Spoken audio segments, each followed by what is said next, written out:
Sinta-se abençoado desde já, querido internauta, e muito obrigado por estar conectado conosco. Vamos em frente. Êxodo capítulo 1, eu vou fazer a leitura a partir do verso 8.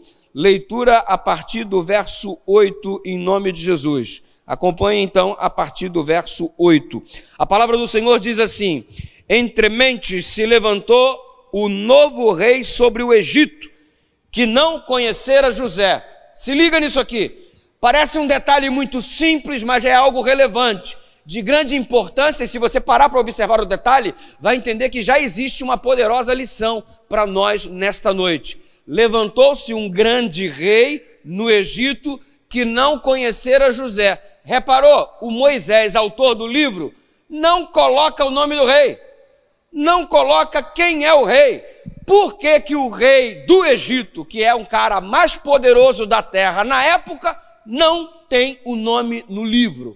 Talvez você me diga que o nome dele está implícito aqui, quando você lê o versículo seguinte, ou quando você lê o desenvolvimento da história, porque é dito que ele edificou as cidades de Pitom e Ramsés. Aí você vai dizer assim: pastor, tá lá, ó, é o faraó Ramsés. Inclusive, quando eu assisti o desenho da Disney, eu vi que estava lá a Disney dizendo que o faraó era o Ramsés. Por acaso você usa a Disney para determinar o teu conhecimento bíblico, meu filho? Por acaso a Disney é a nossa fonte de informação para esclarecimento da palavra do Senhor? A Disney diz no desenho animado do Moisés que o Ramsés é o faraó. Só que aqui não está explícito o nome do faraó. Quem que é o faraó e por que que ele não aparece? Eu vou te explicar primeiro por que ele não aparece. Ele não aparece porque na cultura egípcia, quando você coloca o nome do chefe, é porque você está querendo dar moral para o chefe. Na cultura do Egito, quando você coloca um episódio com o nome do rei, com o nome da autoridade, você está dando moral para a autoridade. Diferente da cultura de onde Daniel cresceu, lá na Babilônia. Porque lá na Babilônia, quando você coloca o nome do rei, o Daniel coloca com um propósito diferente, para mostrar o quanto Deus é maior do que ele. Então eu vou pôr o nome do rei para mostrar que Deus é maior do que o rei. E o Moisés já é diferente. Eu não vou colocar o nome do rei, porque eu não vou dar moral para ele não. Então Moisés decide não dar moral, porque a cultura egípcia é assim. E o Daniel resolve colocar o nome do rei para mostrar que Deus é maior do que o rei que está em questão. Quem que está certo? Quem que está errado? Não é uma questão de certo ou errado, é apenas uma questão de estar inserido em uma cultura diferente. O Moisés está inserido na cultura egípcia e o Daniel está inserido na cultura dos caldeus, dos babilônios. Então o comportamento é diferente de cultura para cultura, e você não vai estranhar isso, porque você chega aqui no Pará, e eu vim do Rio de Janeiro, chego aqui no Pará e de repente o irmão vira para mim, me chama de égua, e eu tomei um susto. Eu falei: mas como que você chama o pastor de égua? Que ofensa é essa? Não sei o que, pastor. Égua, pastor? Mas tá me chamando de égua, mano? Super estranho para mim, que vim do Rio de Janeiro, uma cultura diferente. Lá no Rio de Janeiro é muito comum, qualquer coisinha você fala caraca mané, caraca mané. O carioca coloca a mão no rosto assim e fala assim: sinistro aí, sinistro. Aí tu olha assim: é maluco o carioca, sinistro o quê, mano? Caraca o quê? Caraca é sujeira que você tira pra tomar banho assim e tal, não sei o quê. Nada a ver, nada a ver. Aí tu chega em Minas Gerais, eu morei lá 8 anos, trabalhei lá 8 anos, e toda hora o indivíduo lá: opa, uai, pastor, sou, pastor. Tu é o quê, irmão? Tu é o quê? Sou, pastor. Sou o quê, mano? O que tu é? Uai, sou, trem, tudo é trem, mano. Pega esse trem, a Bíblia é um trem, pega esse trem e lê, irmão. Culturas diferentes, comportamentos diferentes. Assim você percebe a diferença existente entre o Moisés e também o Daniel. Agora você quer ver como nós temos alguns aspectos culturais muito estranhos? Exemplo, quando você se despede do indivíduo, você diz o que para ele? Vai com Deus. Por que você fala vai com Deus? Você é pagão? Os pagãos é que usavam essa determinação, vai com Deus, porque acreditava-se no passado que a divindade era alguma coisa regional. E para você sair da tua região, ele desejava, vai com teu Deus, porque lá para onde você vai não é a região do teu Deus. E seria muito bom se você fosse com ele. Nós não acreditamos nisso. Nós acreditamos que o nosso Deus, ele é universal, ele é onipresente, ele está em todos os lugares. Para que eu vou dizer para você, vai com Deus, se onde você vai, Deus certamente está? Mas a gente diz, vai com Deus. Você quer ver uma outra coisa que você faz? Alguém espirra, você diz o quê? O que você diz?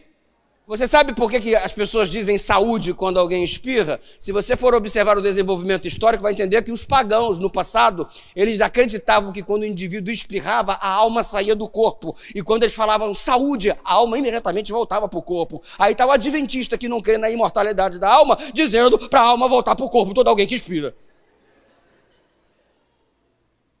Ué, que coisa estranha, que comportamento esquisito. E as coisas vão se proliferando nesse aspecto. Por exemplo, a gente adota o calendário romano, que o dia começa a partir do pôr do sol, não do pôr do sol como o calendário judaico, que é o calendário bíblico, seguido por Jesus, que era judeu. Nós adotamos o calendário romano, que o dia começa a partir da meia-noite. Agora, quando consideramos a guarda do sábado, que é o dia do Senhor, e tem que ser conforme o mandamento, aí guardamos a partir do pôr do sol, mas trabalhamos na consciência de um calendário não judaico, de um calendário romano.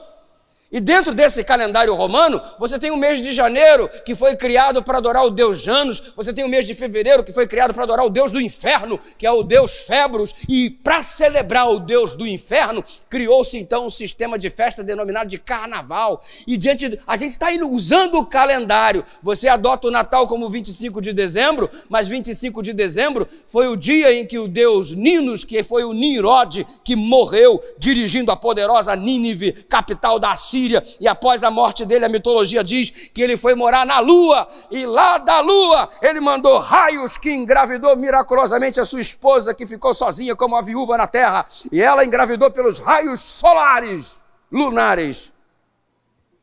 E no dia 25 de dezembro o neném nasceu. Então vamos adorar o filho de Deus, do dia 25, filho do deus Ninos.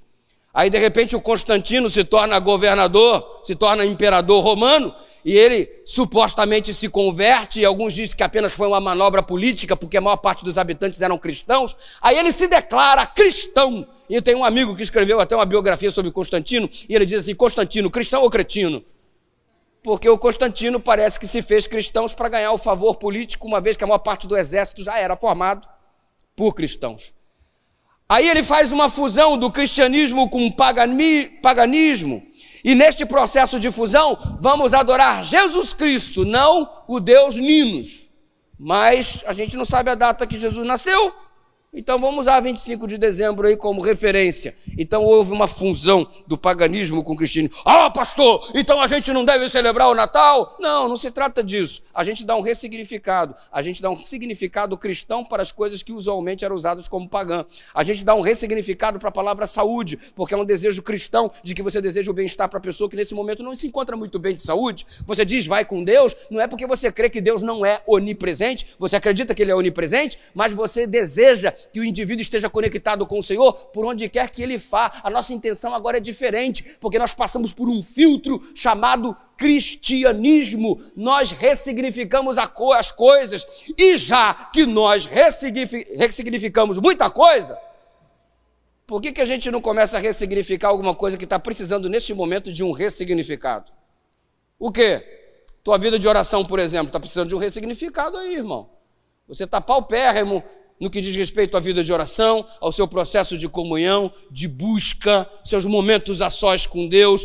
Acho que você precisa ressignificar em nome de Jesus seu casamento, sua intimidade com sua esposa, seu relacionamento de amizade com ela, com seu cônjuge, com seus filhos. Você precisa ressignificar como você de repente está vendo o papel da igreja neste mundo e o quanto você está comprometido com a responsabilidade que essa igreja tem. Ei, você sabe que área da tua vida você precisa neste momento dar um ressignificado, porque inicialmente você abraçou um conceito, mas esse conceito com o passar do tempo entrou num processo de rotina, e é como se o teu relacionamento com Deus e as coisas importantes da vida estivessem caminhando a passos largos para a lata do lixo.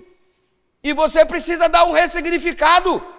Um dia você passou aqui pelas águas batismais e hoje você se comporta como se isso aqui não tivesse feito parte da sua vida. Sabe o que isso significa? Tem que dar um ressignificado, tem que fazer uma santa ceia, tem que entrar num processo de comunhão, é dar um ressignificado a coisas que anteriormente foram super relevantes, mas hoje você se acomodou de tal forma que isso passou a ser comum, e não devia ser comum alguma coisa que é tão especial.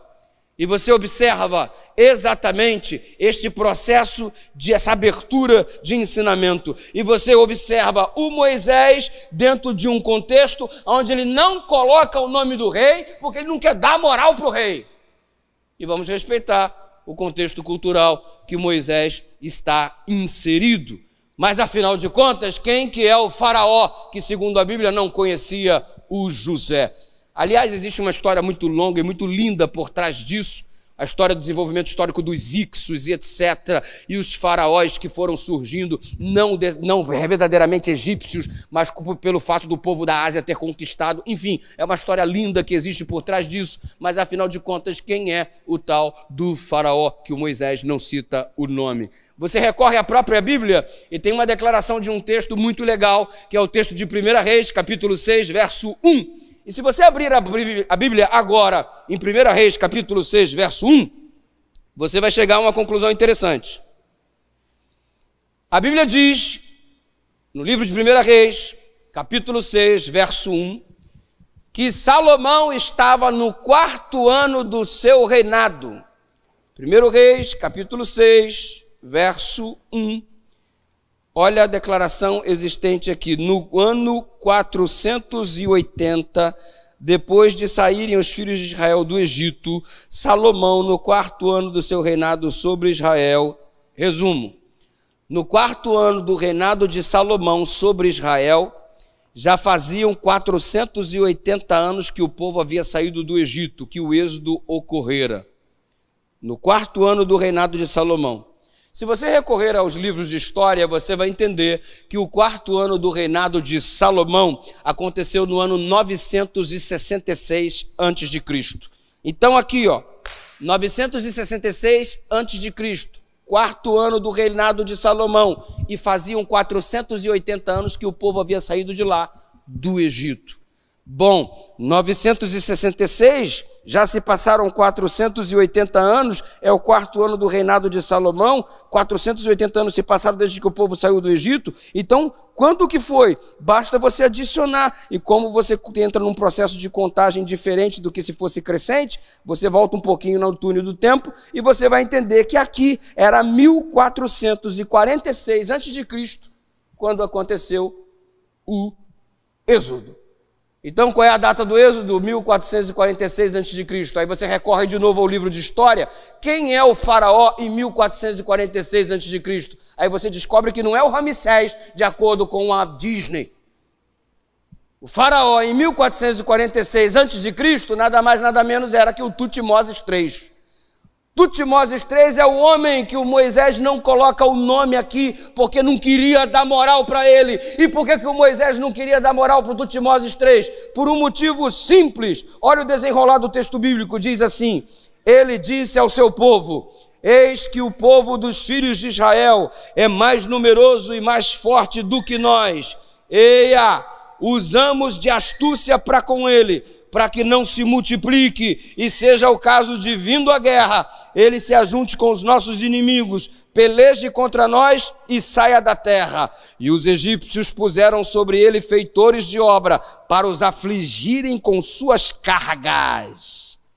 E os israelitas edificaram a Faraó as cidades celeiros Pitom e Ramsés. Verso 12, mas quanto mais o afligiam, tanto mais se multiplicavam, tanto mais se espalhavam, de maneira que se inquietavam por causa dos filhos de Israel. Então os egípcios, com tirania, faziam servir os filhos de Israel. E o verso 14 diz que o faraó e os egípcios fizeram amargar a vida com dura servidão, em barro e em tijolos, e com todo o trabalho no campo, e com todo o serviço que na tirania os serviam. E como é que Moisés vai dar moral para um homem desse? E você percebe o que o Tutmoses III fez com o povo de Israel? Observou o crescimento do povo de Israel, que era assustador. Havia mais israelitas do que egípcios na terra do Egito. E ao olhar o desenvolvimento, temos que afligir esse pessoal, nós temos que acabar com esse pessoal. E o que fez? Colocou cargas, fardo sobre os ombros dos israelitas. E a Bíblia diz que ele foi tirano.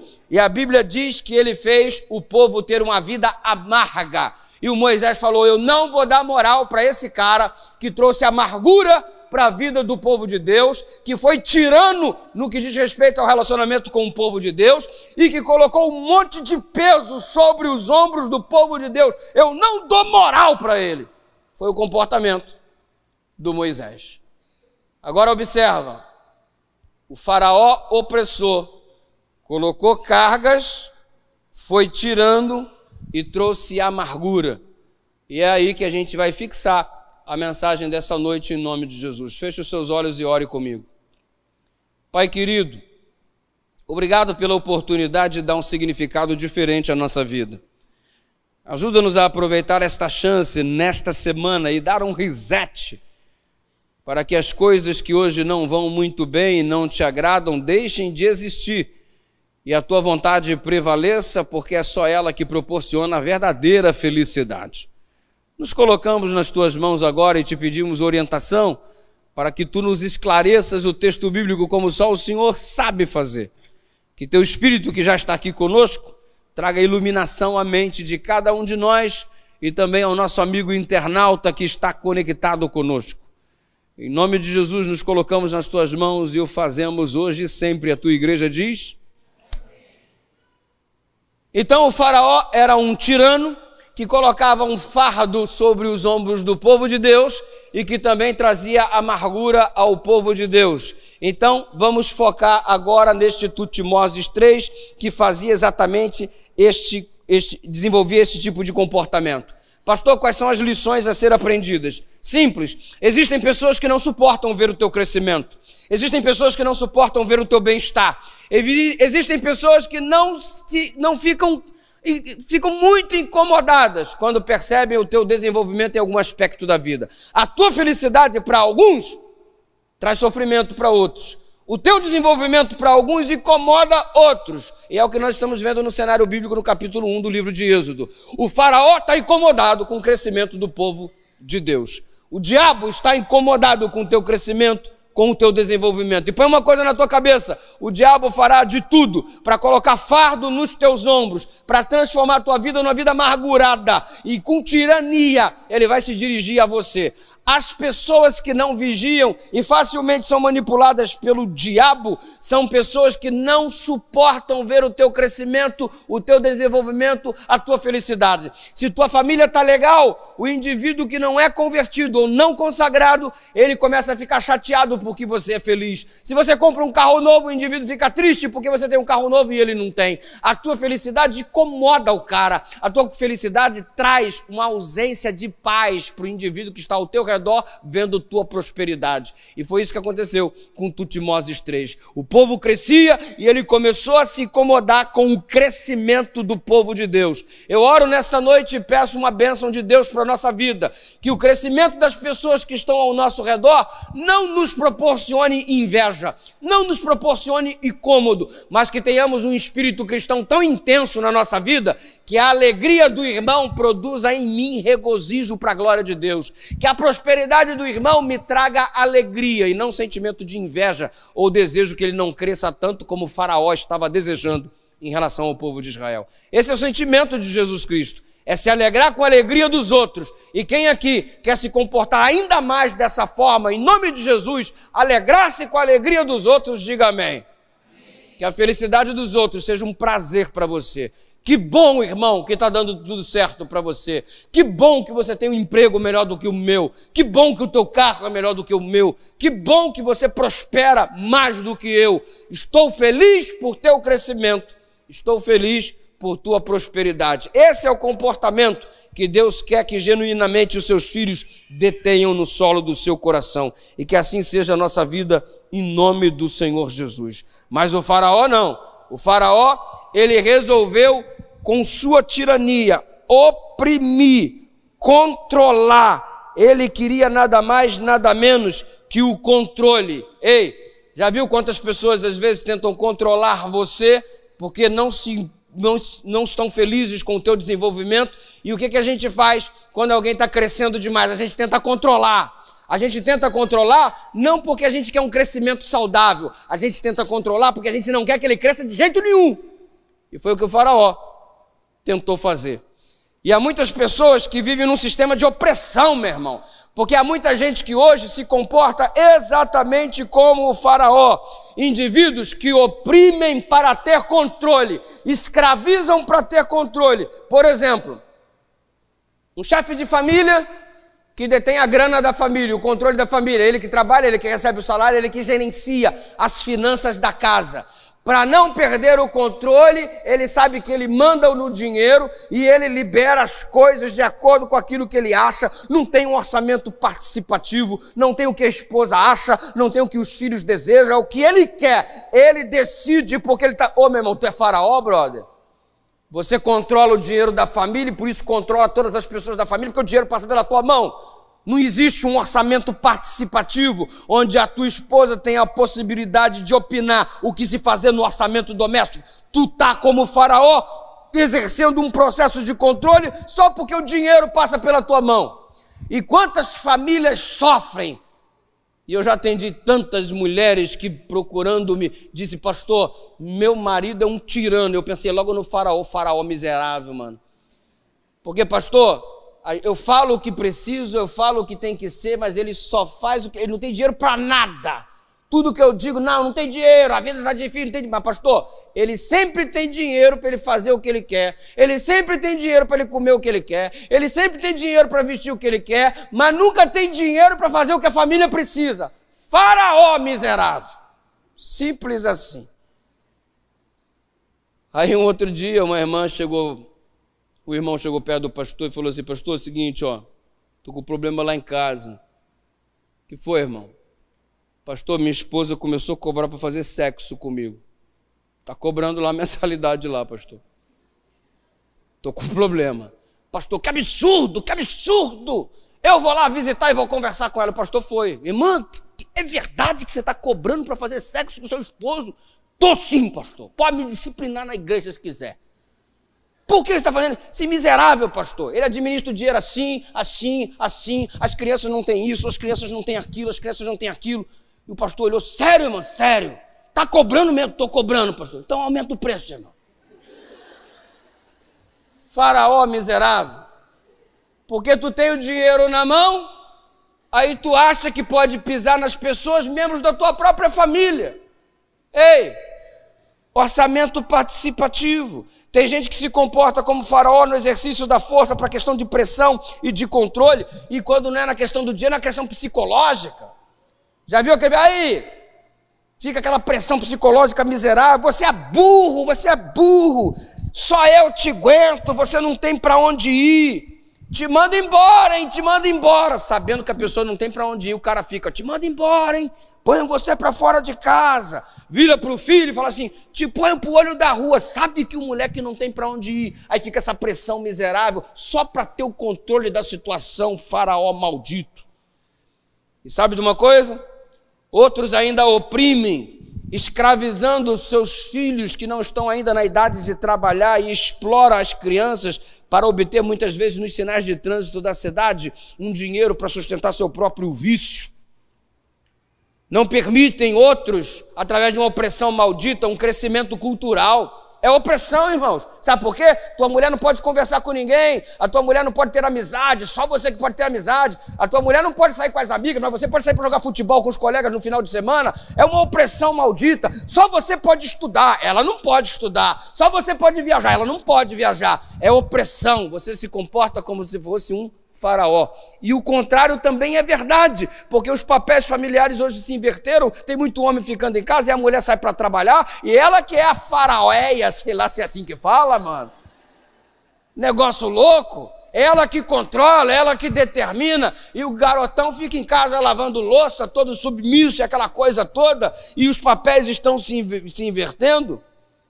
E ninguém permite o crescimento cultural do outro. é uma vida de opressão dentro da própria casa. E sabe qual que é o grande problema da opressão?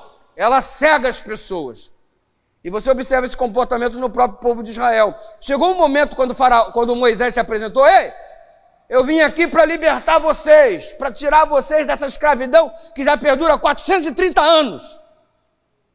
Aí o Moisés começou a fazer aqueles sinais, entrar naquele embate com o faraó que você conhece, e teve um momento que o povo de Israel virou para Moisés e falou assim: ó, faraó está chateado com a gente, por tua culpa. Regaçaram Moisés e colocaram a culpa em Moisés pelo faraó estar chateadinho. Sabe o que isso significa? Que o indivíduo que é oprimido, ele tende a experimentar um processo de cegueira. Ele já não enxerga mais o mal que o opressor faz. Ele começa a se sentir culpado pela opressão. Porque o cara que oprime, ele cria em você a seguinte consciência: de que você é o responsável por estar vivendo o que você está vivendo. Não, eu estou fazendo isso com você, é para o teu bem, porque você é assim, é assim, é assim, é assim. Aí você se sente culpado pelo indivíduo ser um miserável com você. Ele é desse jeito por minha culpa. Ô Moisés, olha, é por causa de você, não é porque o faraó é ruim, ele está chateadinho com a gente, mas é por causa de você, Moisés. Então a gente acaba colocando a culpa na pessoa errada, em nós mesmos ou quem não tem nada a ver com a situação. E reparou que a gente faz a mesma coisa na vida espiritual? O diabo te oprime, o diabo te arrebenta, o diabo te esculhamba todinho, e no final você põe a culpa em quem? Em Deus. Onde estava o Senhor que não me amparou? Onde estava o Senhor que não escutou minha oração? E quantas pessoas eu atendo no direct do Instagram todo dia? E gente reclamando de quem? Do diabo? Não, reclamando de Deus. Ah, pastor, Deus me abandonou. Ah, pastor, Deus... Então o que acontece? O diabo te oprime, o diabo te arrebenta todo e a culpa é de Deus. O que é isso? É o mesmo efeito de Êxodo capítulo 1. O indivíduo oprimido, ele passa a se tornar cego para não enxergar a realidade daquele que te oprime e coloca a culpa em quem não tem nada a ver. Assim como colocaram a culpa no Moisés, hoje nós estamos colocando a culpa em Deus, como se Deus tivesse abandonado a gente, como se Deus não ligasse para a gente, enquanto o diabo está fazendo miséria na vida e ele é o grande responsável. Então que ele arrume o lugar dele. Onde é o lugar do Satanás? Embaixo dos pés de Jesus, sendo esmagado a sua cabeça pelo príncipe, pelo rei do universo. Então, cuidado.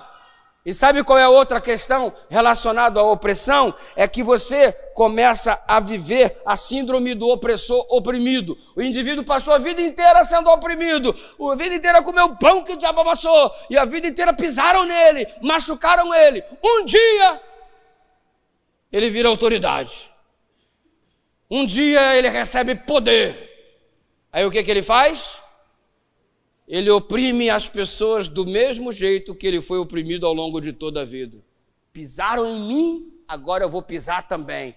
Porque se eu venci sendo pisado, esse indivíduo, para vencer, ele tem que superar o fato de eu estar pisando nele, para ele ser bom como eu sou. É a síndrome do opressor oprimido. Vou fazer com os outros tudo aquilo que fizeram comigo. Ei! Para todos esses tipos de opressão miserável que não representam o reino de Deus, mas o ministério do diabo, eu tenho uma frase para dizer em nome de Jesus: Show, faraó, sai perto de mim. Eu quero o êxodo para a minha vida em nome de Jesus. Eu quero o reset, eu quero recomeçar de novo. Eu quero sair desta opressão maldita de pessoas e do príncipe das trevas. Eu quero ser livre em Jesus. Quem deseja, diga amém. Então vira para a pessoa que está do seu lado, olha para essa pessoa agora, com muito carinho, e diz assim: Show, faraó, sai de perto de mim, irmão, em nome de Jesus, aleluia. Irmão, eu me lembro que eu morava em São João de Meriti, Jardim Paraíso, Baixada Fluminense, Rio de Janeiro, e quando chovia, especialmente nas chuvas de verão do Rio de Janeiro, tudo inundava, tudo alagava, era o caos, uma tragédia. Chovia, já não dava para sair de casa com pés a seco. Você tinha que sair com água aqui pela canela e colocar o seu tênis lá na frente, e era uma miséria, porque eu morava assim em frente ao valão, E para piorar a situação, o nome da rua que eu morava era Avenida Marginal. Então todo mundo falava assim, onde é que você mora? Na Avenida Marginal. Marginal! Então eu não falava meu endereço para ninguém. Na escola, no processo de alfabetização, tem aqueles exercícios que você tem que saber escrever seu nome completo e escrever o seu endereço, porque é importante que toda criança saiba onde mora. E eu nunca fazia essa tarefa de casa, porque quando chegava lá na hora de ir lá na frente para cada um ler o seu nome, seu endereço e tal, não sei o quê, aí a professora, Eduardo, lê seu endereço. Eu não lembro, professora, não lembro. Mas é porque eu não queria colocar a Avenida Marginal, porque na hora que eu falava, eu fiz isso uma vez, moro na Avenida Marginal, todo mundo, ladrão. Carioca é uma praga para encarnar nos outros. Mas, enfim, eu tinha meio, assim, dificuldade pelo lugar que eu morava. Primeiro que é um lugar ruim pra caramba, e segundo que ainda chamava Avenida Marginal. Aí, quando mudaram o nome da rua, eu fiquei feliz da vida. Mudaram para João de Brito. Eu enchi a boca. Eu moro na rua João de Brito 272. Onde é que fica? Era uma rua posicionada perto de um lago e tal, não sei o quê. Um lago, balão horroroso que toda vez que chovia arregaçava com a minha vida. E era mó vexame morar lá, mano. Do outro lado tinha a favela do Dique, o Valão, e eu ali na Avenida Marginal. Beleza. Quando chovia, era o primeiro lugar que enchia e era o último que esvaziava. Porque o rio subia, invadia minha casa, que era logo a rua à margem do rio, por isso Marginal, seguia subindo e invadia as outras casas nas outras ruas. E quando ia esvaziando, vinha descendo, a casa de lá ia esvaziando e tal, e a minha era a última a esvaziar. Primeiro encher, última a esvaziar. Eu jamais cantaria aquela música do Arauto do Rei, O Céu é Aqui, jamais. Jamais, irmão. A versão lá no Jardim Paraíso era diferente. O inferno é aqui, toda vez que chove já. Mas, enfim, cruel. Minha mãe, tadinha, juntou todas as economias que pôde, juntamente com meu padrasto, e resolveram construir um muro. Vamos fazer um muro bacana, porque não vai mais encher aqui nessa casa. Não temos condições de mudar, então vamos fazer um muro, vamos investir tudo no muro. Mas investiram tudo que não tinha no muro. E fizeram um muro alto, levantaram um portão, um batente enorme. Resumo de conversa. Vieram as chuvas de verão no Rio de Janeiro, e chovia forte, e enchente em cima de enchente, teve uma que foi muito brava. E aquela foi a prova final do muro. Todas as casas da rua foram inundadas, menos a nossa. O muro estava segurando firme ali a pressão. Só que o nível foi subindo demais, passou da metade do muro, o quintal completamente vazio, dentro de casa tudo seco, tudo lindo, uma experiência maravilhosa, a gente nunca ficou em seco com tanta chuva e estávamos emocionados, mas a rua enchendo, e todo mundo, vamos sair de casa! E a gente, vamos não, porque aqui tá legal, aqui não enche, minha casa não enche. Todo mundo saiu das suas casas por conta da inundação, nós fomos os únicos que ficamos, porque estava tudo muito seco, tudo muito tranquilo, o muro estava funcionando, mas o nível da água subiu mais do que o normal, e quase chegou a cobrir o muro, e a pressão foi tanta, mas foi tanta, que o muro desabou de uma só vez, e a água que não estava dentro veio no formato de enxurrada, como se fosse uma onda do mar, e aquele monte de água entrando dentro de casa, e a gente vai desabar a casa, e agarrava nas coisas e tal, e minha mãe gritava, minha irmã gritava, e claro, eu gritava também, todo mundo gritando, vamos morrer nessa miséria e tal, não sei o que, inferno. Pensávamos que a casa ia desabar por causa da força com que a água entrou. O fato é que o muro não resistiu à pressão, não resistiu à opressão. Minou a força do muro, a resistência se perdeu e esse foi o resultado. Podia ter desistido de tudo, largado tudo, mas minha mãe falou assim, vamos reconstruir o muro, mais forte, mais alto. E minha mãe construiu uma muralha. Eu não sei se ela queria competir com a muralha da China, meu irmão. Mas eu sei que ela construiu um negócio louco demais para conter a água da enchente e realmente nunca mais encheu. Talvez a gente tenha sido muito oprimido pela vida e as nossas resistências foram minadas e o nosso muro, a nossa casa caiu, desabou. A gente não aguentou a pressão. Você tem duas coisas para fazer. Número 1, você pode dar um ressignificado e reconstruir a sua vida que foi destruída por conta da opressão do maldito faraó que te atormentou ao longo de todo o tempo. Ou você pode entrar num processo de depressão profunda e definhar até a morte, num buraco que você mesmo vai cavar para você. Vai entrar num buraco que você mesmo vai casar num processo de depressão profunda por sua vida estar destruída por conta de um opressor ou vários opressores, ou você vai aproveitar e reconstruir o teu muro numa base mais sólida, a saber, Jesus Cristo, que é o nosso verdadeiro alicerce, para que possamos, com esse processo de reconstrução, sermos mais fortes do que éramos anteriormente, e ainda que o faraó surja para nos oprimir, nós resistiremos a ele e a vitória será nossa em nome de Jesus. Vamos reconstruir aquilo que foi derrubado ou vamos nos entregar à derrota definitivamente após uma batalha perdida? O que você escolhe? Eu prefiro reconstruir a minha vida numa base mais sólida para que eu consiga resistir à opressão do faraó e saia como um vencedor em Jesus Cristo para a glória de Deus. E se é isso que você deseja, entrega o teu caminho ao Senhor, confia nele, que o mais ele fará.